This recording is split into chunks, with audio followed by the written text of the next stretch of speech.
አንድ ታሪክ ላጫውታችሁ። ኢማም ኢብራሂም ኢብኑ አልአድሃም እስልምና ውስጥ ካለፉ ትላልቅ ምሁራኖች ውስጥ አንዱ ናቸው። ታዲያ እርሳቸው የቅርብ ጓደኛና ተማሪ አንድ ግለሰብ አለ። ይህ ግለሰብ ለንግድ ተንቀሳቀሰ። ቅፍለቱን እየመራ ለንግድ ወጣ። እህል ጭኗን ሽጦ ለውጦ ሊመለስ ነው። መንገድ ላይ እያቆራረጠ በረሃውን ሄደ። ከኢብራሂም ኢብኑ አልአድሃም ጋር ተሰነባብቶ ወጣ። በረሃውን እያቆራረጠ ትንሽ እንደሄደ ደከመውና ዛፍ ስር ጥላውን ተደግፎ ቁጭ አለ። ከዛም አይኑ አንድን እንግዳ ክስተት ተመለከተ። እርሱም አንድ አይኑ ማይ አሞራን ሌላ አይኑ ማይ አሞራ ከርቀት እየበረረ መጥቶ ምግብ ሲያጎርሰው ተመለከተ። ሱብሃንአላህ አለ፣ ተገረመ። ይህ የአላህ ተአምር ነው አለ። ይሄን ማይ አሞራ በሚያሞራ የሚመግብ ጌታ ነው እንዴ ያለኛል? ታዲያ እኔ ምን አደከመኛል? አሞራን እንስሳን የሚቀልብ ጌታ እያለ እኔ ንግድ እያልኩ መመላለስ ምን አደከመኛል? ቤቴ ቁጭ አልልም፣ ጀሊሉ ያመጣው ይላል። ያዘውን ቅፍለት እየመራ እንደገና ወደ አገሩ ተመለሰ። ንግዱን ትቶ ወደ አገሩ ሲገባ ታላቁን መምህር ኡስታዝ ኢብራሂም ኢብኑ አልአድሃምን አገኛቸው። ከምን ጊዜው ተመለስክ? መቼ ሽጠ ነው መቼ ተመለስከው አሉት። አይ ነገሩ እንደሱ አይደለም፣ ነገሩ ሌላ ነው አለና ያየውን ክስተት አጫወታቸው። እኔማ በረሃውን አቆራርጬ ስሄድ እንዲህ ተመለከትኩ። ስለዚህ ውርን አሞራ የሚመግብ ፈጣሪ እያለ እኔ ቤቴ ቁጭ ብል ሪዝቄን ያመጣው ይላላቸው። ኢብራሂም ኢብኑ አልአድሃም አመለካከቱን ቀየሩለት። ትክክል ነህ አሉት። የትም ቦታ ብትሆን ሪዝቅህን አላህ ያመጣዋል። ነገር ግን አንተ ለምን ውሩን አሞራ ለመሆን ፈለግክ አሉት። ግልጽ ነው። እሱን የሚመግበው ለምን አትሆንም? ለምን የበላይ አትሆንም? ለምን ሰው የሚመጸወትብህ ለመሆን መረጥክ? ለምን ከላይ አትሆንም? ከታች ለመሆን ለምን መረጥክ አሉት። ግለሰቡ አስተሳሰቡን ቀየረ። በጣም ተነካ። ግንባራቸውን መጥቶ ሳም አደረገና ኡስታዜ ወይ አላህ ያቆያችሁ አላቸው። ህይወትህን ለመለወጥ ረጅም ዓመታት አያስፈልጉህም። የሚያስፈልግህ ቁርጠኝነትና ትንንሽ መልካም ተግባራትን በቋሚነት ማከናወን ብቻ ነው። አላህ ሱብሓነሁ ወተዓላ በቁርአኑ እንዲህ ይላል፣ አላህ የአንድን ህዝብ ሁኔታ አይለውጥም እነሱ በነፍሶቻቸው ያለውን ባህሪ እስካለወጡ ድረስ። ዛሬ አንድ ውሳኔ ወስን። ለሚቀጥሉት 30 ቀናት ብቻ እነዚህን 4 ነገሮች ሳታቋርጥ አድርጋቸው። ከወሩ መጨረሻ በኋላ በውስጥህ የሚፈጠረውን ሰላምና በህይወትህ የሚመጣውን በረከት ትመለከታለህ። አንደኛ፣ 5ቱን ሰላቶች በወቅታቸው ስገድ።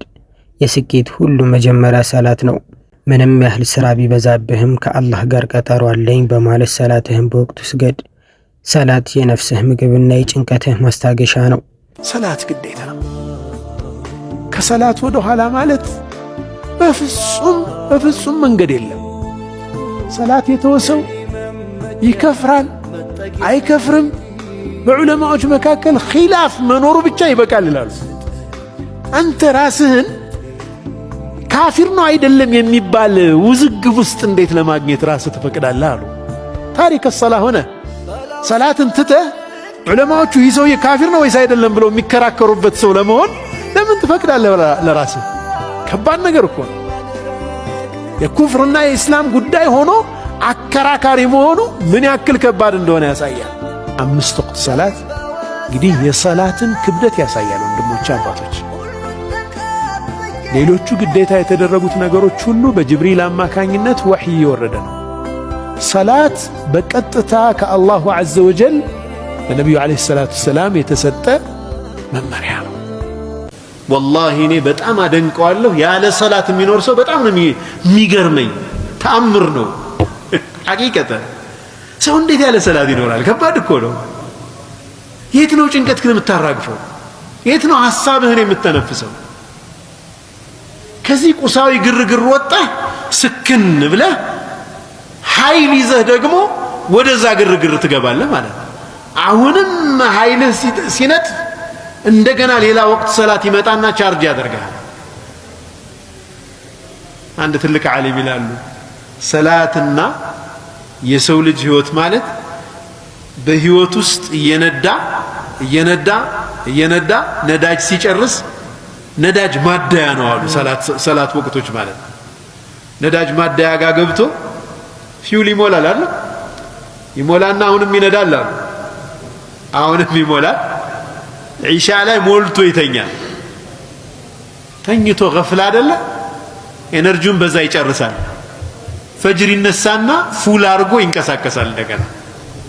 ከዛ ዙሁር ይመጣና ደግሞ አሁንም ሎው ሙላ ይለዋል፣ ያበራል። ገባሽ?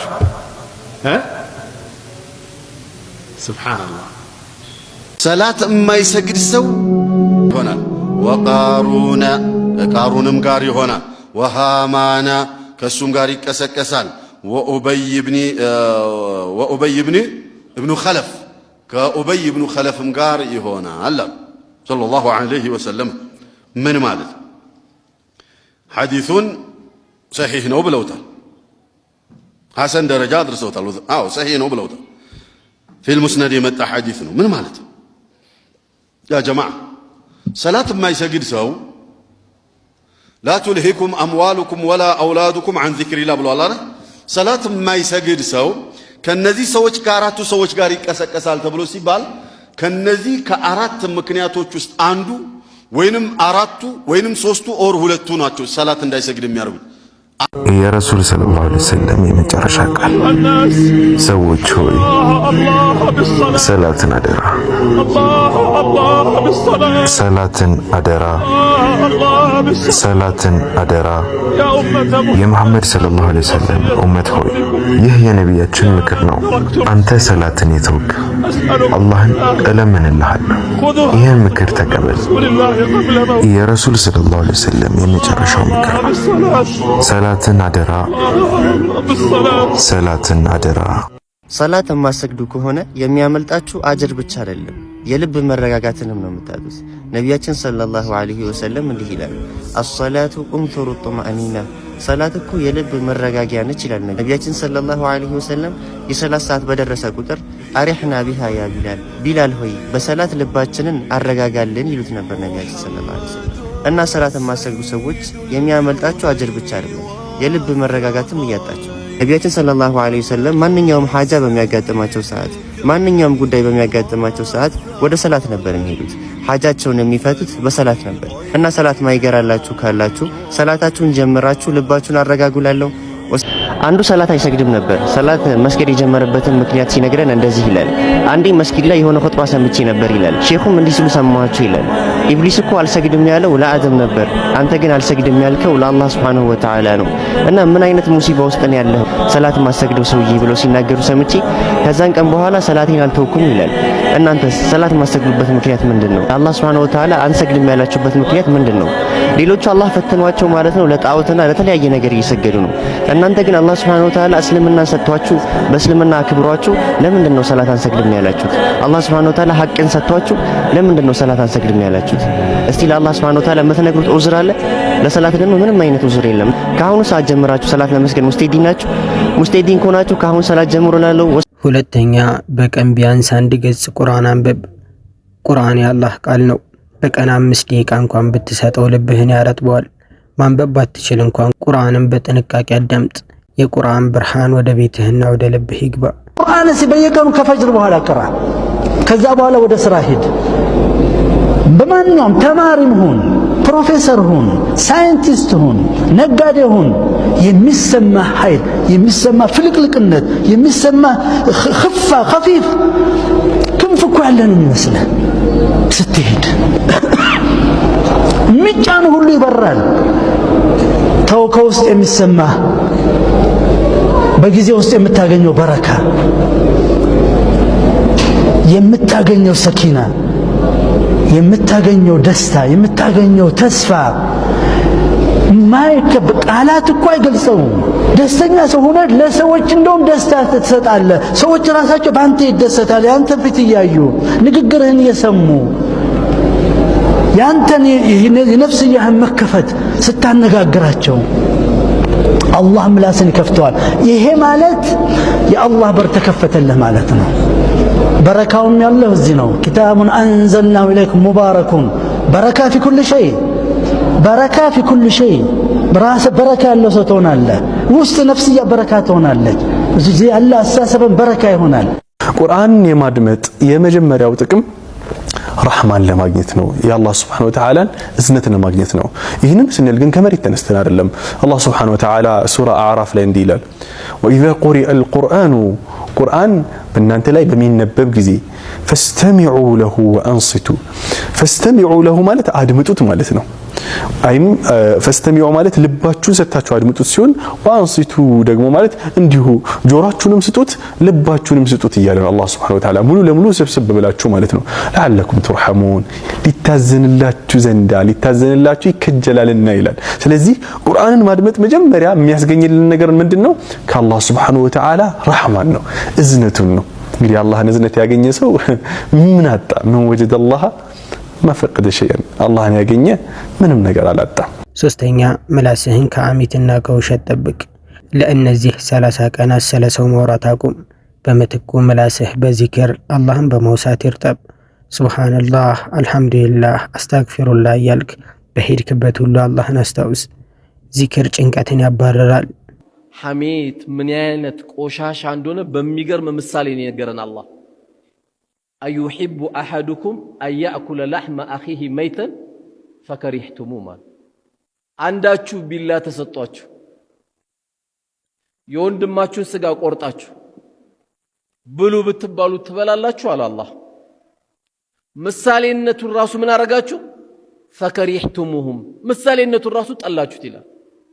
አየው የሸፋፋ ብሎ የሚሳደባል።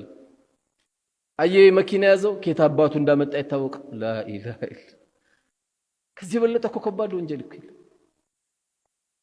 ደግሞ ኬት አባቱ አምጥቶ ነው የኔ መሰለ ጃኬት ደግሞ የለበሰው። አረ ሰሞኑን ደግሞ ቀብረር ብላለች። አልሐምዱሊላህ ቀብረር ይበለለ ዶሮ መስሎ ጎንበስ ከሚልብ ወንድም አይሻልም? ቀና ብሎልህ ቢሄድ ወንድም እኮ ሲያጣ ነው የሚያሳዝነው አይደል? አግኝቶ ሰላም መሆን ይሻላል። ለምን ካጣ አንተንም አዛ ያደርጋል። በአይንም ጥቅሻም ይሁን በከንፈር በመነካከስም ይሁን ሁለቱም ሐሜት ናቸው። ለዚህ ነው ነብያችን ሰለላሁ ዐለይሂ ወሰለም ሐሜት ምንድነው ተብሎ ሲጠየቁ ምን አሉ? ዚክሩ አኻኸ ቢማ ይክራሉ፣ ወንድምህ በሚጠላበት ነገር በሚጠላው ነገር ስሙን ማንሳት አሉ።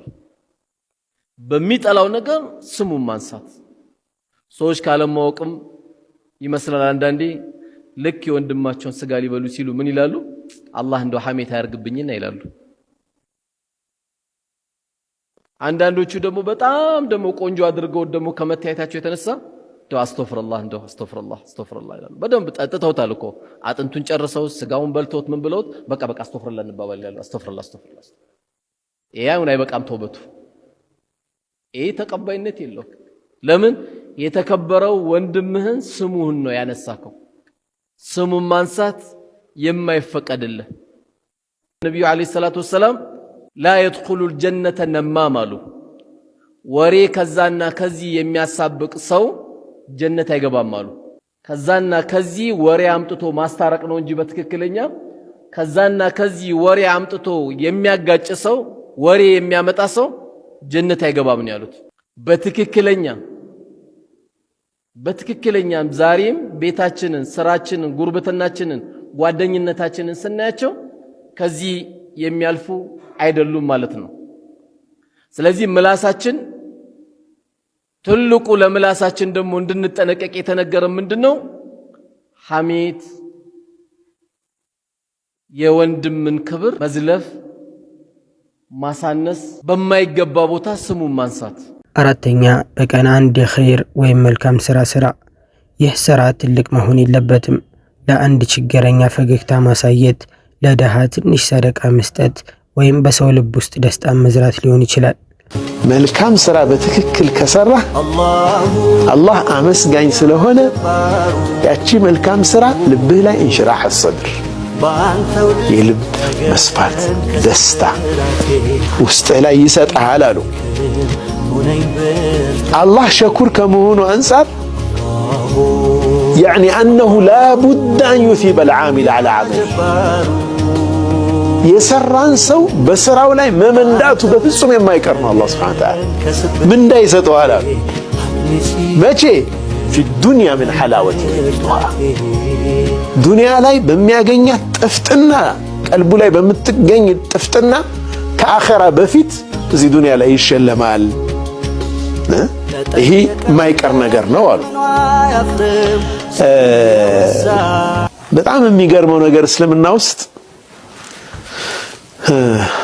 ብዙ ጊዜ ደስታን በተለይ ማቴሪያሊስቲክ የሆነ ይሄ ቁሳዊ አንተ መስጂድ ገብተህ ዱዓ አድርገህ አባት ቀብር ካለ አልሞተም አባት ለምን ሱቁ አንተ ነህ አንተ የአባት ሱቅ ነህ አንተ ዱዓ ያረክ መልካም ስራ እየሰራ እናት ቀብር ከተኛች አልሞተችም የሞተችው ዱዓ የሚያረግላት እጁን የሚዘረጋ ልጅ ያጣሽ ቀን ነው የሞተው አባታችን መቼ ነው እጁን ዘርግቶ ጌታዬ ዘንላቸው በልጅነቴ እንዳዘኑልኝ ብለህ ያደረክ ጊዜ አልሞተችም እናት አላህ ገንዘብ ሰጥቶ ጉርጓድ ወደ ካስቆፈርክላት ውሃ ከቆፈርክላት አልሞተችም እናት አንድ ቁርአን አንዋር መስጊድ ገደ በ100 ብር ገዝታ አንድ የተቸገረ መስጊድ አንድ ቁርአን በሰጥ አልሞተችም እናት ለምን አንተ የሷ ቃና አንተ የሱ ቃና ህይወታችን ውስጥ ክፉ መሆን አያስፈልገንም ሰዎች ጥሩ እንዲሆኑ ሰዎች ጥሩ የሆኑት ነሰሰርልኛ ጥሩ ስለሆነ ላይሆን ይችላል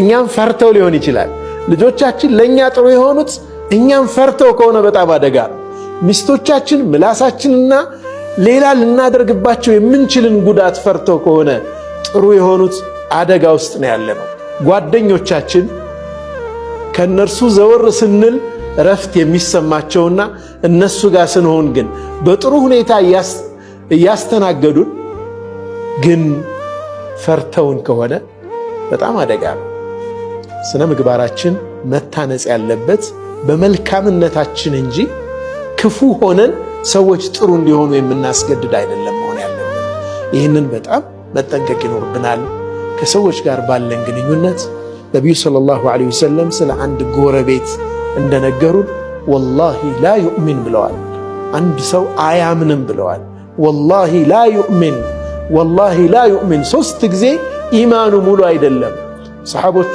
መን ያ ረሱላላህ ሰለላሁ ዐለይሂ ወሰለም መን ላ ያእመኑ ጃሩሁ በዋኢቀሁ ብለዋል ጎረቤቱ ምን ያመጣብኝ ብሎ የሚፈራው ሰው ሰላም የማይሰማው ሰው አላመነም ብለዋል ነብዩ ሰለላሁ ዐለይሂ ወሰለም አሁን ምን ያደርገኝ ተብሎ የሚፈራ ሰው አላመነም ነው ያሉት ነብዩ ሰለላሁ ዐለይሂ ወሰለም ከሰዎች ጋር ባለን ግንኙነት በዛ ደረጃ የምንፈራ ስለተፈራን የምንከበር ሰዎች እንዳንሆን መጠንቀቅ ያስፈልጋል ውድ ወንድሜ ነብዩ መሐመድ ሰለላሁ ዐለይሂ ወሰለም እንዲህ ብለዋል አላህ ዘንድ ተወዳጁ ሥራ ጥቂትም ብትሆን ዘወትር የምትሰራው ናት እነዚህን ነገሮች ለ30 ቀናት ብቻ አድርጋችሁ ሞክሯቸው ነፍሳችሁ ስትረጋጋ ጭንቀታችሁ ሲወገድና የህይወት መንገዳችሁ ሲቃና ትመለከታላችሁ አላህ በጽናት የምንቀጥል ያድርገን ዛሬውኑ ጀምር ነገ የሌላ ሰው ሊሆን ይችላል አንድ ታሪክ ላጫውታችሁ ነብዩ ሰለላሁ ዐለይሂ ወሰለም በእስልምና ዳዕዋቸው ላይ እንደተረጋጉ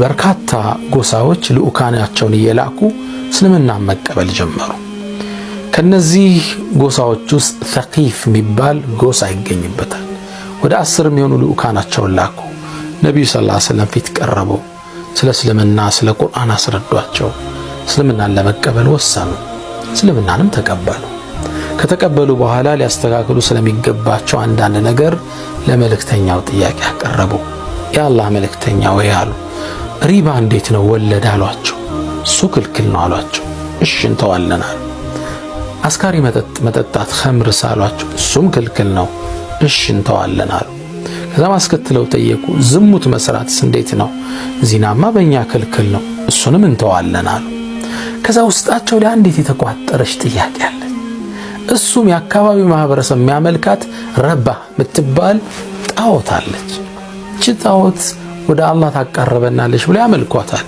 ሊዩቀርቡና ኢለላህ ዙልፋ በሷ ወደ አላህ እንዳረሳለን ብለው ያምናል እርሷንም በድንጋይ ቀርጸው ሰርተዋት ያመልኳታል የአላህ መልእክተኛ ረባንስ ምን እናድርጋታል እንዴ እሷ እኮ ጣዖት ነች አፍርሷት አሉ እንዴ የአላህ መልእክተኛ አሉ ረባ ልታፈርሳት እንዳሰብክ ብታቅ ህዝቧን ነው የምትጨርስ ያካባቢውን ህዝብ አሉ። ዑመር የዚህን ጊዜ ተቆጣ። እናንተ ሰዎች ምን ነካችሁ? ድንጋይ እኮ ናት አትፈልጧትም እንዴ አለ።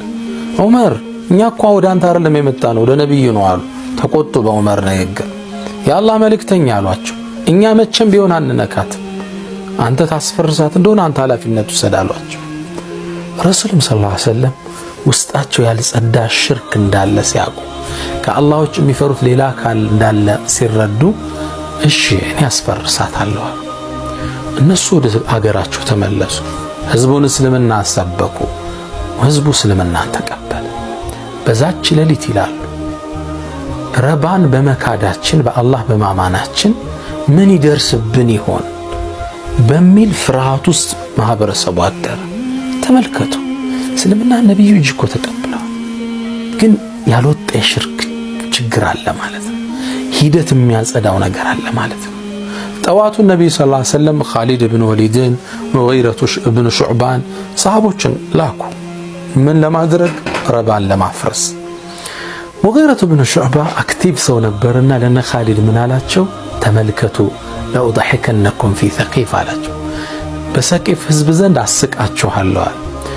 ህዝቡ ጧት ተሰይሟል። አዛውንት፣ ወጣት፣ ሽማግሌ፣ ህፃናት፣ ሴት፣ ወንድ፣ ነጋዴ ሁሉም ተሰልፏል።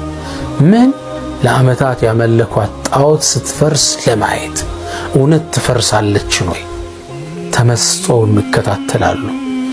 ሙጊረቱ ኢብኑ ሹዕባ መዶሻውን አነሳና አንዴ ጣዖቲቱን አለቱን መታው።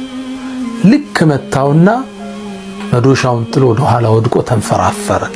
ልክ ጣዖቷ እንዳጠቃቸው አስመስሉ። ያኔ ማህበረሰቡ ጮኸ፣ ይሄው ጉድ ሰራችሁ፣ አትንኳት እያልናችሁ ከዘር ማንዘሮቻችን የመጣችሁ ያሳደገችንን እናፈርሳል ጉድ ሆኑ። መፎከር ጀመሩ። ጭራሽ ወደ ኻሊድ ኢብኑ ወሊድ አመላክተው ኻሊድ ወንድ ነኝ ካልክ አንተ ሞክር አሏቸው። ተመልከቱ ያልወጣ ሽርክ። ከዛ ሙጊራ ይሄን ክስተት ሲያይ ከወደቀበት ብድግ አለና እናንተ የሰቂፍ ህዝቦች ያላቸው እቺ ማትረባ ድንጋይና አለት ነች። ላይዋ ላይ ወጡና አመድ አደረጓት። ከዚህ ምን እንማራለን? እነዚህ ሰዎች እስልምናን ተቀብለዋል፣ ዚናን ትተዋል፣ ኸመር ትተዋል። ነገር ግን ውስጣቸው ያልወጣ ሽርክ አለ። ሽርክን ማስወገድ ፕሮሰስ ነው፣ ሁደት ይፈልጋል ማለት ነው። እዚህ ቻናላችን ላይ የምንለቃቸው ቪዲዮዎች ከተመቻችሁ የቴሌግራም ኮሚኒቲ እንዲሁም ሁለተኛ ቻናል ከፍተናል። ሊንካቸውን ኮሜንት ላይ አስቀምጥላችኋለሁ። ገብታችሁ ፎሎ አድርጉ። ለዚህ ቻናል አዲስ ከሆናችሁ ደግሞ ሰብስክራይብ በማድረግ ቤተሰብ